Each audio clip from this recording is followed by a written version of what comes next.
एक मिनट शाह साहब बात करें।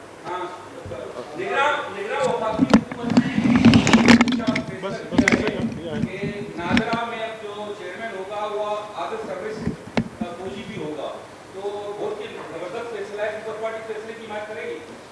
जो बात आपने की इत्तेहादों की जो है, देखें ये इत्तेहाद हमेशा बनते आए हैं और पाकिस्तान पीपल्स पार्टी इनको फेस करती है। हमें इन पॉलिटिकल पार्टीज़ के लिए भी एहतराम है और इनमें जो शख्सियात हैं उनके लिए भी, लेकिन पाकिस्तान पीपल्स पार्टी इनको अपने लिए कोई चैलेंज नहीं समझती। अल्हम्दुलिल्लाह सिंध में जो भी इंतखाबात होंगे उसमें हम इंशाल्लाह स्वीप करेंगे और हमारा मुकाबला होगा इलेक्शन जीतने के बाद गुर्बत से, महंगाई से, बेरोज़गारी से। इस वक्त ये जो मर्जी है इत्तेहाद बन जाएं, जितने भी लोग हैं हमारे लिए मोहतरम हैं, लेकिन सियासी तौर पर पाकिस्तान पीपल्स पार्टी के सामने ये नहीं ठहर सकते और इंशाल्लाह रिज़ल्ट आप सबके सामने होगा और बहुत ही बेहतर नताइज जो हैं वो आएंगे। बिजली के बिलों में जो एक्सेस बिलिंग है और उसके साथ साथ जो ये एकदम इतनी प्राइसेस उसकी बढ़ा दी गई हैं, पाकिस्तान पीपल्स पार्टी की तरफ से ये मुतालबा भी है कि उनका पूरा ब्रेकअप दिया जाए, क्योंकि ये एक पूरा सिस्टम बना हुआ होता है कि जी इतनी लागत हुई, ये सारी चीज़ें हुई, फिर इनकी ये प्राइसेस आती हैं जो इन्होंने नर्ख तय किए हैं, तो वो ब्रेकअप भी सबके सामने लाया जाए, क्योंकि जिस तरह ये एक्सेस बिलिंग कर रहे हैं इस तरह उसमें भी ये डंडी मार रहे हैं और इन्होंने अपने जो प्राइसेस हैं बढ़ाई हुई हैं, जिससे आजकल लोग बहुत ज़्यादा परेशान हैं। जी शजी साहब, वकास करो नासिर साहब।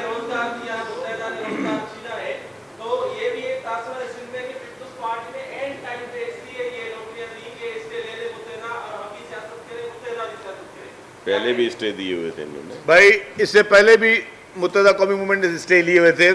जो लेबर डिपार्टमेंट में नौकरियां जो उस पर भी इन्होंने कोर्टों में गए थे, उनकी शुरू से ये कोशिश रही थी कि लोगों को रोज़गार ना मिल सके। पीपल्स पार्टी की कोशिश हमेशा रही है कि हम रोज़गार देते हैं और हमें मतलब अगर खुदा न खासा बदनीयती होती तो हम पहले दे देते।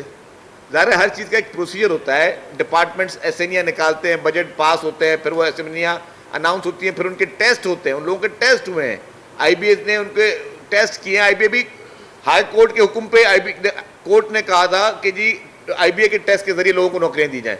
जब उन्होंने टेस्ट दिए, जब उनके अब टाइम था उनको ऑफर लेटर देने का, इस मौके पर MQM चली गई स्टे ऑर्डर लेने के लिए।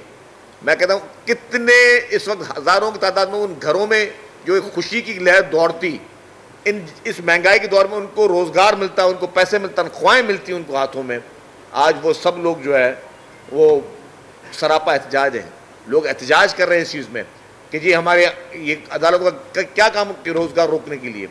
एक और चीज़ भी मैं कहूँगा, जो इलेक्शन कमीशन ऑफ पाकिस्तान ने एक और काम किया है, मैं उनसे पुरजोर अपील करता हूँ इलेक्शन कमीशन ऑफ पाकिस्तान से, ये फैसला अपना वापस लें।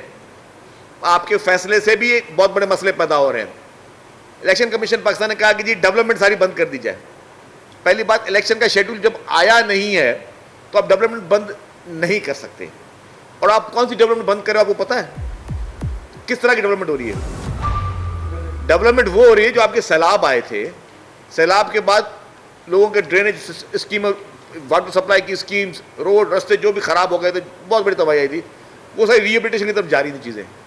इलेक्शन कमीशन पाकिस्तान ने कहा कि आप नहीं कोई अभी कोई भी आप स्कीम नहीं कर सकते। हाँ, नई स्कीम कोई अनाउंस ना हो, केयर टेकर करे उस तक हद तक तो ठीक है, लेकिन जो बजट में असेंबली ने पास किया है बजट, जब असेंबली का मैंडेट है बजट पास करना, असेंबली नहीं, अगर आपने बंद करवाना करो तनख्वाहें भी बंद करा दें मुलाजमीन की, फिर सारा सूबा ही बंद करवा दें। असेंबली का मैंडेट था, उन्होंने बजट पास किया, स्कीम्स पास की हैं। वो स्कीमें मेरी नहीं है, उस सड़क पर अगर कोई चलती है, सड़क पर सिर्फ पीपल्स पार्टी का वर्कर नहीं चलता, हर शहरी चलता है। अगर लोगों को पानी मिल रहा है तो सब लोगों को मिल रहा है, ये उसमें कोई डिस्क्रिमिनेशन नहीं है कि किसको देना है किसको नहीं देना है। तो इस तरह की सोच रखना मैं समझता हूँ, मेरी अपील होगी इलेक्शन कमीशन ऑफ पाकिस्तान से, मोतबाना अपील होगी कि इस ऑर्डर को वापस लिया जाए। जो डेवलपमेंट का है हम नहीं करवा रहे, लेकिन हुकूमत करवाएगी ना डेवलपमेंट, अभी उनका सेटअप है, उनके मिनिस्टर्स बैठे, करने दें। आप लोगों के कामों को ना रोकें, क्योंकि मैं भी अपने हल्के से आया हूँ, हल्के में लोगों के बहुत ज़्यादा लोगों में गुस्सा था कि जी हमें हमारी ड्रेनेज स्कीम है या वाटर सप्लाई की स्कीम जो है वो पूरी की पूरी बह गई थी बरसातों में और सैलाबों में, हमें वो दोबारा, हमें पीने का पानी नहीं है लोगों के पास। आप कैसे लोगों को मना कर सकते हो चीज़ें? तो ये अगेन मेरी गुजारिश होगी कि इसको रोका जाए। वकास साहब, सर आपने जिन लोगों का जिक्र किया, नाम लिए बगैर माफीनामा लेकर गए, वही आपके साथ विफाकी हुकूमत में आप उनके साथ थे। पीपल्स पार्टी से ताल्लुक रखने वाले 8 से 10 विफाकी थे जिन्होंने IMF की माहिदे की काबीना में मंजूरी दी। अब आवाम तो सोशल मीडिया पर ये मुतालबा कर रहे हैं कि जो पिछली हुकूमत में थे वो कम से कम बिजली बिल के नाम पर एहतजाज न करें, खामोश हैं। देखिए, अगर आप बजट स्पीचेस उठा के देख लें चेयरमैन बिलावल भुट्टो जरदारी साहब की, पीपल्स पार्टी के फेडरल मिनिस्टर्स की, पीपल्स पार्टी के MNAs की, और कैबिनेट में भी आप देख लें तो पीपल्स पार्टी ने महंगाई के खिलाफ हमेशा आवाज़ उठाई है। इस तरह के टैक्सेस जो कि अवाम के लिए मजीद बोझ, उसके लिए हमेशा आवाज़ उठाई है। हम अभी भी सोल्यूशन में थे, हम तो क्या मदद करने के लिए तैयार हैं। आप मदद लें हमसे आप देखिए, 2 चीज़ें थी। पीपल्स पार्टी की प्रायोरिटी, मैंने आपको कहा कि इस वक्त भी प्रायोरिटी क्या है, कि हम तो सेंस करें, पीपल्स पार्टी की लीडरशिप ने, अल्लाह ताला ने इतना विजन दिया, वो सेंस कर लेती है।